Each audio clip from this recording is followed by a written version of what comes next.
Here we go. Given a diffeq, dy over dx equals negative 2x over y, we want to find the particular solution, y equals f of x, given the initial condition, f of 1 is equal to negative 1. First step is always separate your variables. So we'll multiply both sides by y, and we'll multiply both sides by dx. And we obtain y times dy is equal to negative 2x dx. At this point, to get rid of the dy and the dx, we can take the integral of both sides. Now the antiderivative of y is equal to 1/2 y squared plus c. But we're going to move that c over to the right hand side to get another different c. So we won't worry about that right now. And this is equal to the antiderivative of negative 2x is negative x squared, and here is our plus c. At this point, I like to multiply everything by 2 so that I can get my y alone. So I have y squared is equal to negative 2x squared plus 2 times c. Well, c was any constant, so this is just some new constant c. At this point, let's solve for c by plugging in our initial condition, which is f of 1 equals negative 1. So we're going to use our initial condition at this point. So when we plug in negative 1 into y, we get positive 1. When we plug positive 1 into x, we get negative 2, and this is all plus c, which means that c is equal to 3. Let's plug that in to our equation now.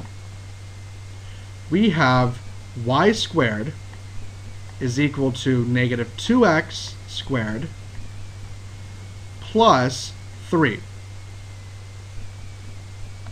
Now the whole point of solving a differential equation is we want to solve for y. Well, we haven't done that quite yet.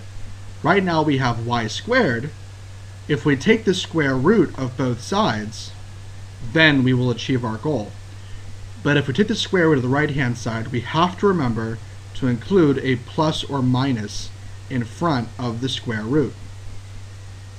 This gives us y is equal to plus or minus the square root of negative 2x squared plus 3. Now here's a rule about these types of problems. The answer will never be both plus and minus.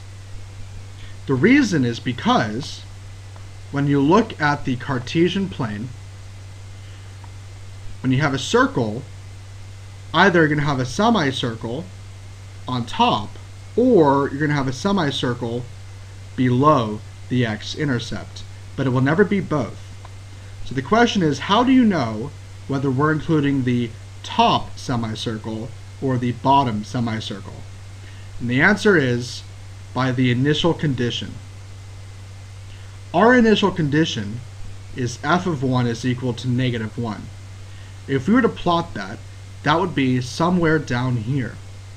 That means that the rest of our particular solution also has to abide by this rule of being below the x-axis, which means, bam, our solution is not positive.